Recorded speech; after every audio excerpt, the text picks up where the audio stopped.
Bonjour, c'est Maude Villeneuve dans After Effects pour un petit tutoriel d'initiation aux expressions. Alors, on l'a vu en classe, mais c'est vraiment pour vous servir finalement de complément là, si jamais vous avez à le refaire, puis que certaines choses doivent vous être amenées à l'esprit.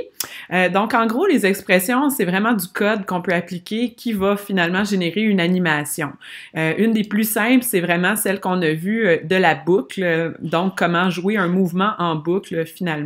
On peut l'appliquer, bien entendu, à différentes propriétés. Une des principales qu'on pourrait avoir besoin, c'est la position. Par exemple, je déplacerais mon carré là, sur une certaine distance et puis si on regarde là, effectivement l'animation qui va se produire, je pourrais vouloir répéter ça là, à l'infini. À ce moment-là, pour appliquer l'expression à notre propriété, on va faire Alt, clic sur notre petit cadran d'animation.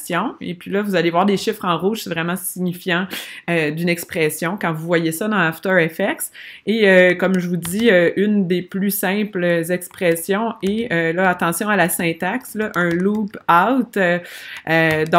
L-O-O-P, O majuscule U-T. On ouvre la parenthèse, on ouvre les guillemets, cycle, pour faire un cycle de répétition finalement, de boucle. On referme la parenthèse et les guillemets. Et ensuite de ça, un petit point virgule.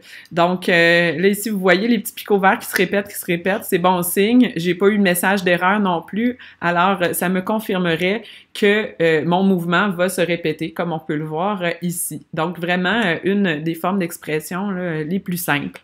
Un autre mode de loop qui est quand même assez sympathique, dépendamment du concept qu'on a, c'est le ping-pong. Vous chercherez pour le fun là, sur le web, vous allez pouvoir en trouver vraiment toutes sortes d'expressions. Je vais vous mettre des références également dans le document, en lien là, dans la description de cette vidéo-ci. Le ping-pong, qu'est-ce qu'il va faire? C'est qu'il va pas recommencer toujours à son point de départ, mais plutôt revenir.